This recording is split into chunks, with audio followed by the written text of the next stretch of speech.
Sentir Dieu, interrogation et discernement à propos de l'expérience spirituelle. Je pense que les interventions de ce matin nous ont vraiment bien orientés vers cette réflexion et vous trouverez, j'imagine, au fur et à mesure des connexions, des liens à faire. Et je vais partir de l'encyclique du pape François, Dilexit Nos, qui bien heureusement a commencé à être cité ce matin notamment. Eh bien, dans cette encyclique sur l'amour humain et divin du cœur de Jésus-Christ, le pape François partage une profonde conviction, je le cite, c'est au numéro 27, « Sentir et goûter ». Vous reconnaissez le thème de ce matin. « Sentir et goûter le Seigneur et l'honorer est une affaire de cœur. Seul le cœur est capable de mettre les autres facultés et passions et toute notre personne dans une attitude de révérence et d'obéissance amoureuse au Seigneur. » Et plus loin, le pape reprend cette expression, c'est très intéressant et significatif, justement, de sentir et goûter. Et c'est une expression qui est typique, on l'a compris, du vocabulaire ignatien. Et il souligne que les entretiens qui sont proposés dans les exercices spirituels sont une partie essentielle de l'éducation du cœur, parce que, je le cite, ils font sentir et goûter avec le cœur le message de l'Évangile. Ils font sentir et goûter avec le cœur le message de l'Évangile. Et il s'agit donc des entretiens qui sont proposés dans les exercices spirituels. Nous avons commencé à le comprendre ou l'approfondir ce matin, mais je vais y revenir avec un auteur jésuite qui précise que sentir n'exprime pas un pâle sentiment, un coup de cœur passager, mais une connaissance qui s'imprime dans l'âme. Une connaissance qui n'est pas de l'ordre d'un savoir de Dieu qu'on peut acquérir dans un livre ou au cours d'une homélie, elle est une expérience de Dieu. Ici, je cite le jésuite Jean-Claude Dautel. Une expérience de Dieu. Voilà une expression capitale sur laquelle nous allons réfléchir. Et au sujet de l'expérience, Hans-Urs von Balthasar, donc le théologien déjà mentionné, faisait jadis remarquer que dans le contexte de sécularisation de plus en plus envahissante que nous vivons, et là je le cite, un moment d'expérience de foi semble être indispensable pour acquérir et conserver la foi chrétienne. L'expérience, poursuivait-il, s'inscrit partout de nos jours en lettres capitales. Et il expliquait, à nouveau je le cite, « Si chargé de préjugés que soit le concept d'expérience dans l'histoire de la théologie et des hérésies, dans le catholicisme et dans le protestantisme, dans leurs controverses, enfin, ce concept reste néanmoins indispensable lorsque la foi est conçue comme la rencontre de tout l'homme avec Dieu. Car Dieu veut, certes, avoir en sa présence l'homme tout entier. Il veut la réponse de tout l'homme à sa parole. Tout l'homme, c'est-à-dire l'homme non seulement avec sa raison, mais aussi immédiatement avec sa volonté. Non seulement avec son âme, mais aussi de la même manière avec son corps. Fin de la citation. C'est dans la Théologique, le tome 3, Esprit de vérité. Quant à lui, j'amène ici à la barre un nouveau témoin, le bienheureux Père Marie-Eugène de l'Enfant Jésus, Carme, qui est fondateur de Notre-Dame de Vie et qui a écrit ce best-seller « Je veux voir Dieu ». Il s'est intéressé toute sa vie à la question de l'expérience. Il est revenu sans cesse sur ce point capital. Il est mort en 1967, le 27 mars. Aujourd'hui. Et donc, en 1966, lors de sa dernière retraite au Mont de Notre-Dame de Vie, il affirmait avec force cette conviction. Vous avez le texte, j'ai pensé que c'était important que vous le l'ayez, on va le découvrir ensemble. Dans les circonstances actuelles, et il parlait en 1966, dans les difficultés qui nous assaillent, il me paraît qu'il n'y a qu'une certaine expérience de Dieu qui puisse fortifier notre foi et la maintenir ferme au milieu de toutes ces vagues, de ces raz-de-marée même que nous subissons tous.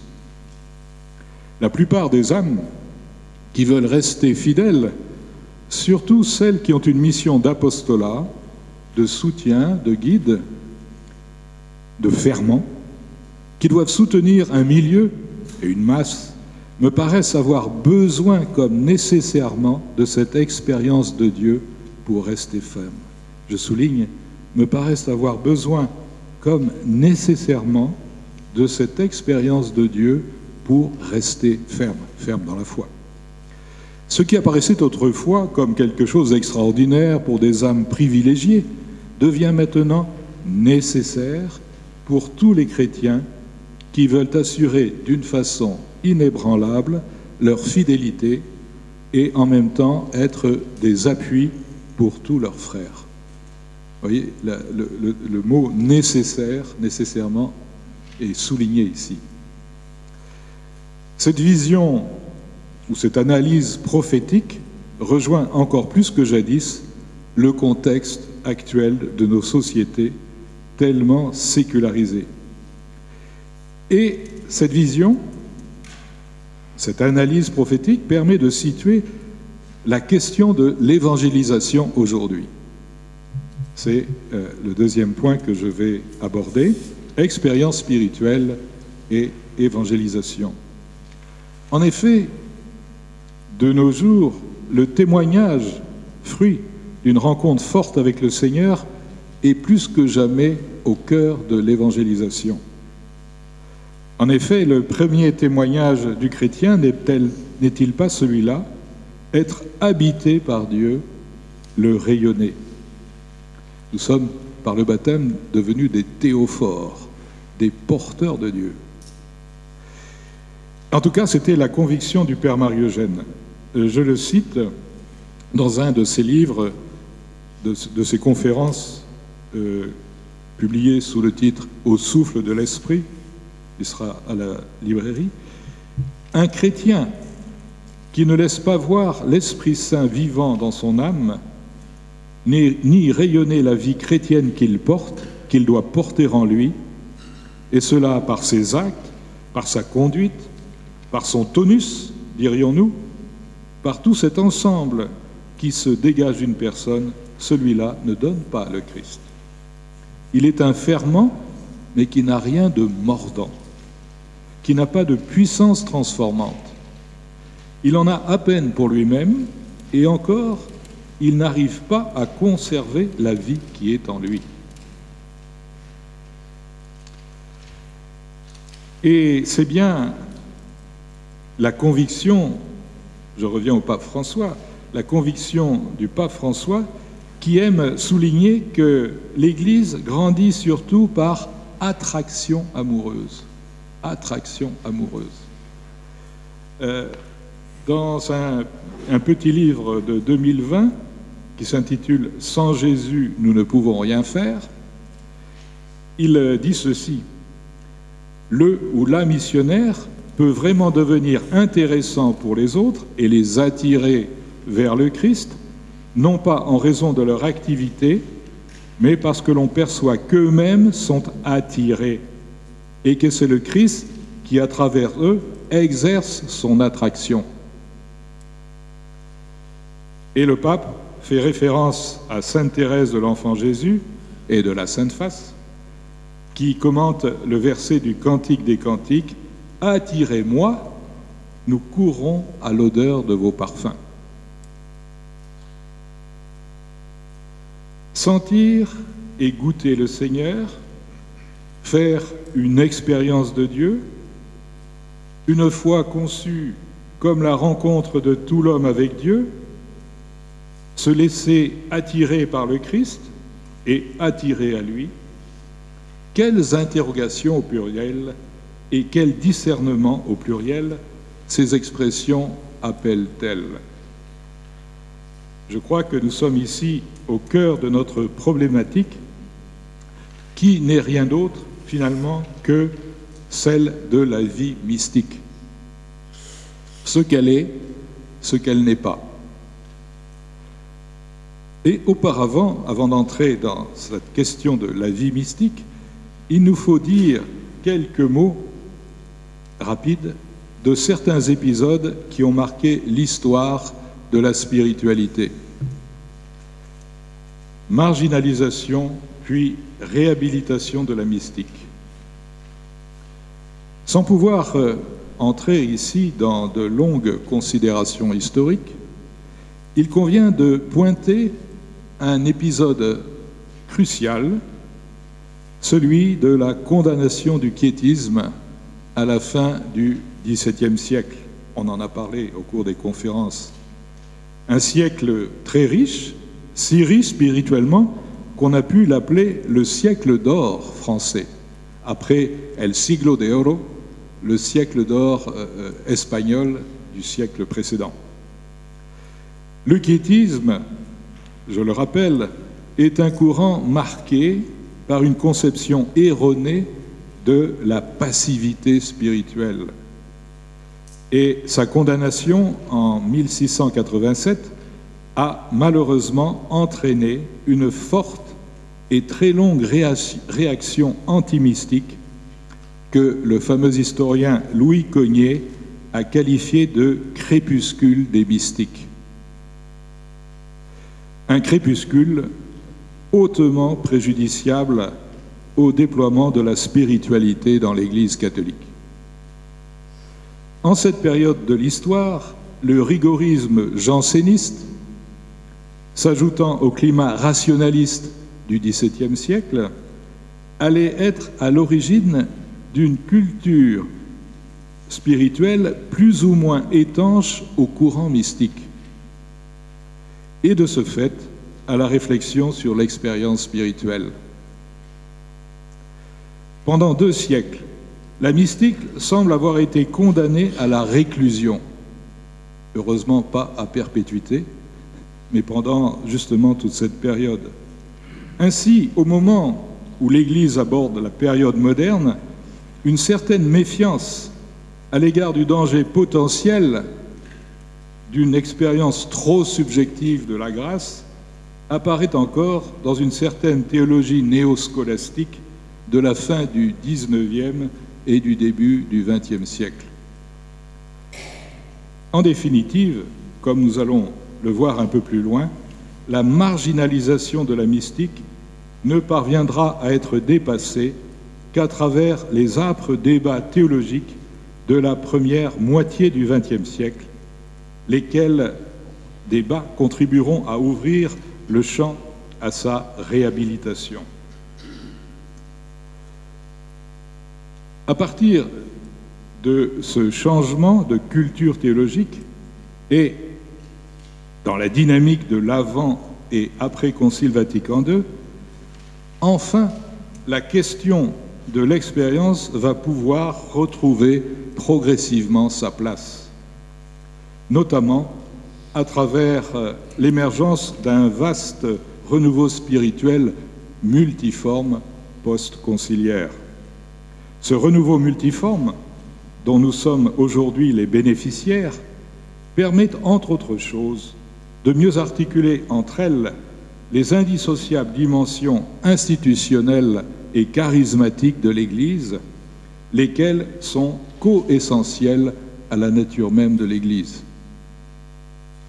De fait, une assimilation approfondie de ce principe ecclésiologique fondamental permet à l'expérience spirituelle d'être toujours mieux intégrée dans la pastorale ordinaire de l'Église. Comme le remarque un théologien, aujourd'hui, il semble que soient pratiquement disparues les craintes persistantes relatives au fait que l'expérience et l'autorité soient en quelque manière opposées entre elles ou qu'elles s'excluent réciproquement. Ainsi est-on devenu plus capable d'intégrer les aspects objectifs et subjectifs de l'expérience chrétienne. Objectif dans le sens où la révélation, portée et garantie par l'Église, possède ce caractère d'objectivité radicale. Subjectif dans le sens où l'accueil de la parole par le croyant intègre toutes les dimensions de sa personne, son corps, son affectivité, son intelligence, sa liberté, ses relations, son insertion dans le temps. Il n'y a donc pas lieu de penser que l'expérience chrétienne serait soi-disant plus pure, entre guillemets, du fait que la sensibilité et l'affectivité en auraient été écartées. On a eu un bon exemple ce matin. Comme l'écrit avec justesse le père Denis Bijoux-Duval, la vraie question est de savoir intégrer ces dimensions de manière à la fois juste et dynamique dans l'unification, la croissance et la réalisation authentique de la personne. Et il est intéressant de noter au passage que ce point de vue consonne, une fois de plus, avec la perspective de l'encyclique Dilexit Nos. Je me contente de relever un petit passage de l'encyclique où le pape cite cette réflexion d'un théologien, c'est au numéro 63. En raison de l'influence de la pensée grecque, la théologie a longtemps relégué le corps et les sentiments dans le monde du préhumain, du sous-humain, ou tentateur du véritable humain. Mais ce que la théologie n'a pas résolu en théorie a été résolu dans la pratique par la spiritualité. Celle-ci et la religiosité populaire ont maintenu vivante la relation avec les aspects somatiques, psychologiques et historiques de Jésus. Ces quelques considérations étant faites, il est temps d'essayer maintenant de cerner de façon un peu plus précise ce que l'on entend par vie mystique. Mais pour cela, je vais revenir très brièvement à l'histoire et dire simplement quelques mots des débats théologiques qui ont agité la première moitié du XXe siècle. Donc, quatrième point, qui est mystique? J'utilise ce titre et je l'emprunte au livre du père Bernard Mainviel qui porte ce titre, Qui est mystique? Un demi-siècle de débat, 1890-1940. C'est un livre qui est vraiment un instrument très, très utile pour comprendre ces questions-là. Les enjeux des débats théologiques, donc, de cette première moitié du XXe siècle, disons fin du XIXe et première moitié du XXe siècle. Ces débats portaient, entre autres choses, sur la division devenue classique entre ascétique et mystique. Les discussions opposaient notamment partisans et adversaires de cette distinction. Elles portaient également sur la contemplation surnaturelle infuse, le don de la contemplation, et son lien avec la perfection, comme aussi sur la possibilité ou non d'une contemplation acquise. Alors j'ai mis dans votre document un encadré qui montre quelles étaient les personnes, les personnalités, quelques-unes qui étaient impliquées dans ce débat.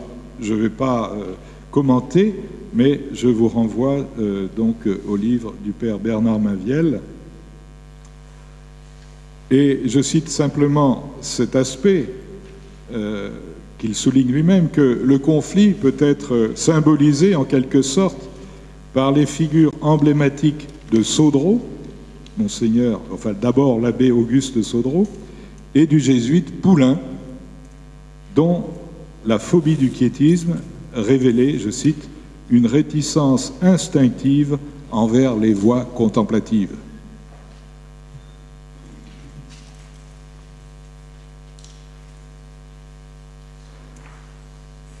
Il s'agissait de rompre, dans ces débats, avec l'idée d'une vie chrétienne communément placée sous le seul régime de l'ascétique, la mystique étant le privilège de quelques âmes. Et ce fut le combat justement d'Auguste Sodro en premier, comme le souligne le père Bernard Maviel. On doit à Sodro le fait d'avoir remis en question bien des idées reçues. C'est ainsi qu'il affirmait que les grâces mystiques faisaient partie du chemin vers la perfection, pourvu qu'on se disposât généreusement à les recevoir. Il ne s'agissait pas de les rechercher, mais de les recevoir. Il écartait la théorie d'une contemplation acquise par l'effort personnel se rattachant à l'ascétique. Par ailleurs, il rappelait la vocation commune des chrétiens à la sainteté, et cela bien avant Vatican II. Et il défendait la possibilité pour tous de recevoir le don de la contemplation infuse, de nature mystique, où l'âme est essentiellement réceptive, passive, mais passif, quand on dit passif, cela veut dire réceptif dans la tradition spirituelle. Passif ici, passivité, n'est pas négatif. C'est équivalent donc de réceptif. Donc la contemplation infuse, où l'âme est essentiellement réceptive, passive, sous l'action de Dieu. L'ensemble des propos de Sodro tendait donc à montrer qu'il y avait non pas séparation entre l'ascétique et la mystique, mais continuité. Pas négation, mais continuité. D'autre part, il précisait que les phénomènes extraordinaires ne jouaient en définitive qu'un rôle tout à fait secondaire et n'appartenaient pas à l'essence de la vie mystique. Voilà quelques points très rapides pour résumer quelques-uns des enjeux des débats théologiques. Eh bien, dans le prolongement de ces réflexions novatrices, le père Marie-Eugène va s'attacher à distinguer de façon plus précise vie mystique et expérience mystique. Vie et expérience mystique. Ce sont des points de discernement extrêmement importants.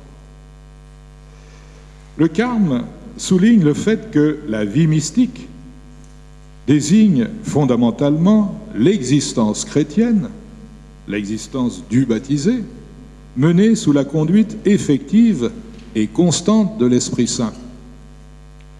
Dans « Je veux voir Dieu », il explique que la vie mystique est la vie spirituelle marquée par l'intervention habituelle de Dieu par les dons du Saint-Esprit.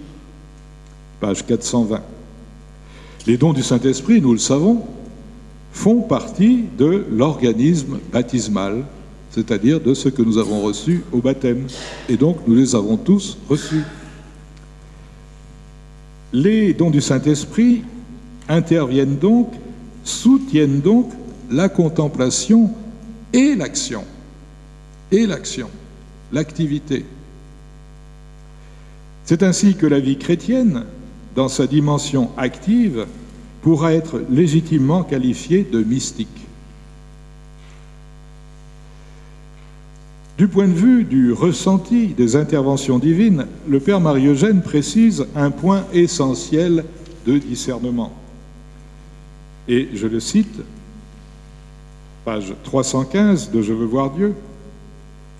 Dans les communications divines, l'âme n'expérimente ni Dieu ni son action, mais seulement les vibrations produites en elle par cette action divine. L'expérience mystique n'est donc pas une expérience directe, mais une quasi-expérience de Dieu à travers la vibration ou les vibrations que produit son intervention. En outre, elle ne s'identifie pas, la vie mystique, aux faveurs ou phénomènes extraordinaires. C'est ainsi, par exemple, et c'est un exemple fameux, qu'une Sainte Thérèse de l'Enfant Jésus et de la Sainte Face, par son dégagement, mais non pas son refus des grâces extraordinaires dont elle a elle-même bénéficié à certains moments de sa vie, eh bien, Sainte Thérèse de l'Enfant Jésus a en quelque sorte acclimaté la vie mystique à l'existence chrétienne ordinaire. Son attitude à l'égard des phénomènes extraordinaires et des réactions sensibles, puissantes, qui peuvent l'accompagner, éclaire fondamentalement la distinction entre vie et expérience mystique. Le père Marie-Eugène, le bienheureux Marie-Eugène, prend nettement position sur ce point. On a tendance, je cite Je veux voir Dieu, page 314, on a tendance à identifier vie mystique et expérience mystique, action de Dieu par les dons du Saint-Esprit et expérience de cette action comme si elles étaient inséparables. Cette confusion est la source d'erreurs pratiques importantes. Il est évident, en effet, que l'action de Dieu par les dons est nettement distincte de l'expérience que nous pouvons en avoir, si bien que la première peut exister sans la seconde. Les communications directes de Dieu ne sont pas toujours accompagnées d'expérience. On ne saurait par suite affirmer qu'il n'y a pas de vie mystique sans expérience mystique. Dans cette ligne de réflexion, le Carme revient souvent sur l'affirmation que l'expérience spirituelle ne se ramène pas purement et simplement à Dieu goûté, à Dieu savouré, pris dans un sens trop superficiel, c'est-à-dire pris à un certain niveau plus superficiel de notre sensibilité. Il insiste sur le fait que la véritable expérience se situe fondamentalement, essentiellement, au niveau du contact de foi avec le Seigneur. Contact évidemment animé par l'espérance et la charité. Ce qui n'évacue pas la sensibilité, mais qui situe les choses à leur bon niveau. Parce que c'est bien à ce niveau des vertus théologales que s'enrichissent et la connaissance, une connaissance véritable, et l'amour de Dieu. Même si c'est de nuit, comme le rappelle constamment Jean de la Croix. Le père Marie-Eugène, qui avait beaucoup d'humour, expliquait « La saveur, c'est la confiture sur le pain, mais on peut le manger sans cela. Ce n'est pas elle qui nourrit. » D'où sa mise en garde. Nous attendons toujours l'Esprit Saint sous une certaine forme, qu'il parle, qu'il fasse quelque chose, et nous laissons passer la grâce ordinaire. Nous attendons l'expérience et nous laissons passer la chose. La chose, c'est la réalité, c'est l'enrichissement divin. Pour nous aider à ne pas laisser passer la chose, le père Marie-Eugène met en relief un autre point très important de discernement. Habituellement, il faut le reconnaître, assez peu relevé par les auteurs, à savoir la concomitance entre ce qu'il appelle l'expérience négative, entre guillemets, et positive de la grâce. Expérience négative, expérience positive de la grâce. Ce point de discernement porte sur le fait que dans la quasi-expérience de la rencontre avec le Seigneur, et je cite Marie-Eugène, page 315-316, il y a une impression de fond, la plupart du temps dominante et la plus forte, parfois même unique et exclusive de tout autre, c'est la perception ou l'expérience du contraire de ce qui est donné par la communication divine. Expérience qu'on pourrait appeler négative. En effet, en se communiquant directement à l'âme, Dieu ne peut pas dissimuler ce qu'il est en lui-même, ni la qualité du don qu'il fait. Sa transcendance se manifeste. Sa présence impose un respect profond. Sa lumière éblouissante produit l'obscurité dans l'intelligence inadaptée pour la recevoir. Sa force écrase la faiblesse humaine. La saveur même qui arrive par le don de sagesse fait expérimenter délicieusement la petitesse. Et en réfléchissant sur cette analyse, le fait que la présence de Dieu impose un respect profond, qu'il y ait l'obscurité, que la force écrase la faiblesse humaine, j'ai pensé à ces passages de l'Ancien Testament où, dans l'alliance avec Abraham, il y a cette espèce de sommeil profond, la tardéma. C'est le poids du divin.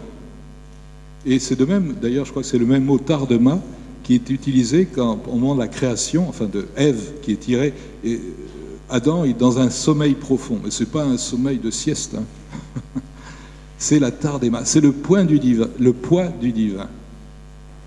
Et dans la tradition mystique, on connaît ça, on pâtit Dieu, on supporte le divin. Mais évidemment, c'est un support positif. Mais Dieu est Dieu, et Dieu le reste. On ne met pas Dieu dans sa poche. Et donc Dieu se donne en restant Dieu, en évitant de nous écraser totalement, mais il n'empêche qu'il y a le poids du divin. La force de Dieu se fait sentir et nous fait ressortir notre faiblesse ontologique, je dirais. En plus, notre faiblesse de pécheur. Je poursuis Marie-Eugène après cette parenthèse. Dieu met ainsi l'âme dans une attitude de vérité en créant en elle l'humilité.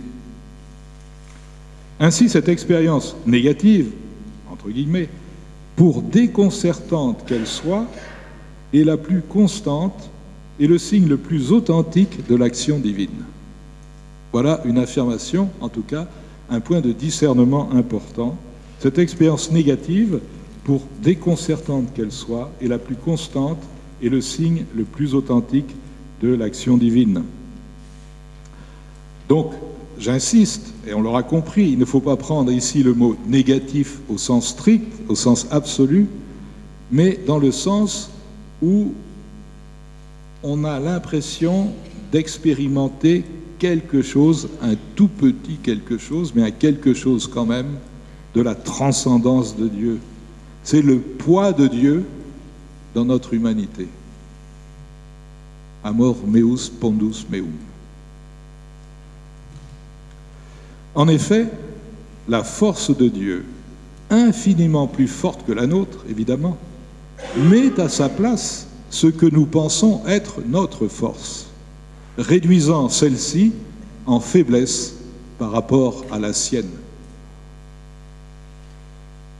Ainsi, en raison même de l'action divine, l'impression dominante, mais pas nécessairement exclusive, pourra être celle d'un sentiment d'impuissance, de faiblesse expérimentée, accompagné en outre d'une découverte plus lucide de la profondeur de l'enracinement du mal en soi.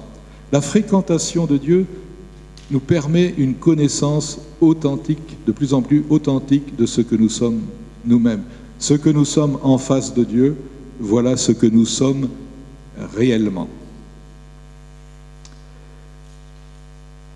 L'action de Dieu peut avoir également comme conséquence secondaire, mais réelle, de faire émerger des tendances pathologiques que nous portons, lesquelles affleurent davantage à la conscience. Et nous sommes ici notamment dans le registre des purifications mystiques, nuit du sens, nuit de l'esprit, pour reprendre les expressions de saint Jean de la Croix. J'ai parlé d'expérience négative, mais voici en même temps concomitance.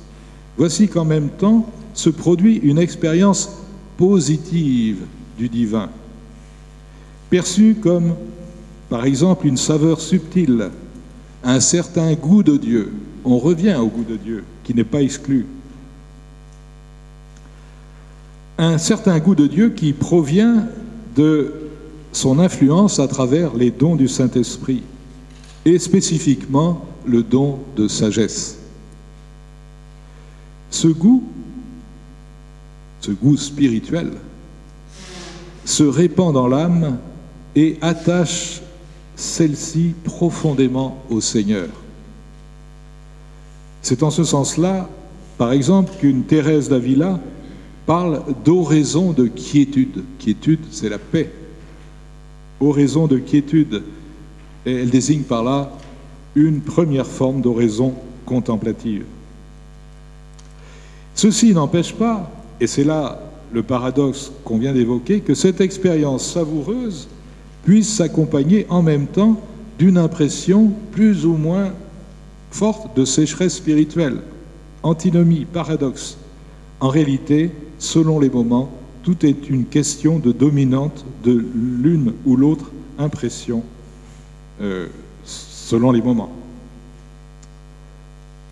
Je vais terminer en disant quelques mots, mais très rapides, trop rapides, sur la théologie des dons du Saint-Esprit, à laquelle recourt sans cesse le Père Marie-Eugène afin de rendre compte de l'expérience mystique. Renaître de l'Esprit, une théologie pratique des dons du Saint-Esprit. Tous les enseignements du Carme ont un but essentiel, inviter les baptisés à mener réellement une vie dans l'Esprit Saint. Un passage de « Je veux voir Dieu » peut illustrer cet objectif. Le contexte est celui d'un commentaire de l'épisode évangélique de la rencontre avec Nicodème. Page 842 de « Je veux voir Dieu ». Pour renaître sous le souffle de l'Esprit, il faut être pauvre, confiant et dépendant en tout de Dieu. Or, c'est particulièrement le rôle des dons du Saint-Esprit de favoriser une docilité de plus en plus complète à ses inspirations en perfectionnant la mise en œuvre des vertus théologales et, à travers celle-ci, d'influencer toute notre activité, d'influencer tout notre agir. De fait, dans notre exercice des vertus, nous gardons nos déficiences, nos limites humaines, nous qui restons en outre des êtres pécheurs. Et ceci, on le sait bien par expérience, ceci est cause d'instabilité et de faiblesses multiples dans notre marche vers Dieu. Dès lors, les dons du Saint-Esprit vont conférer une nouvelle mesure aux actes des vertus théologales.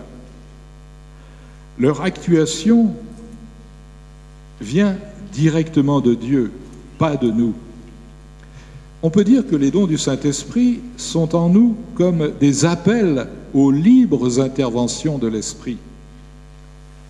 Par eux, en effet, passent des inspirations et des motions divines qui, comme l'écrit saint Thomas, perfectionnent l'homme pour des actes plus élevés que les actes des vertus. Et pour caractériser cette nouvelle modalité, le même saint Thomas n'hésite pas à employer l'expression inattendue, audacieuse, théologiquement, d'instinct du Saint-Esprit. Il parle d'instinct du Saint-Esprit, instinctus spiritus sancti. Dans ce contexte, évidemment, le mot instinct a une signification particulière. Il évoque une nouvelle spontanéité d'ordre spirituel qui saisit à la fois l'intelligence et la volonté, sans que jamais, évidemment, la liberté humaine ne soit contrainte. Ainsi, les influences divines, passant par les dons du Saint-Esprit, permettent à l'Esprit de devenir véritablement le maître de notre âme et d'y régner. L'Esprit intervient vraiment, non d'une façon directe, non seulement momentanée, mais habituelle dans notre vie. Il nous fait réaliser sa volonté. Or, s'il n'est pas en notre pouvoir de provoquer directement l'action des dons du Saint-Esprit, comme l'écrit le père Labourdette, moraliste, il dépend tout à fait de nous de ne pas les contrarier et d'en favoriser l'activité en adoptant une attitude générale de docilité et de dépendance de la grâce. Je conclus, sans conclure vraiment ce tel sujet, mais plutôt par une mise en perspective. Comment attirer le souffle de l'esprit? Finalement, c'est ça la question de la vie mystique. Et justement, pour un point de réflexion et de perspective très court, que j'emprunte au Père Marie-Eugène dans Je veux voir Dieu, toujours, par 321, partant du fait que la perfection est dans le règne parfait de Dieu en nous, par l'Esprit Saint. La science mystique est tout entière dans la solution de ce problème pratique. Comment attirer le souffle de l'esprit et comment ensuite se livrer et coopérer à son action envahissante. C'est la question. Je vous remercie.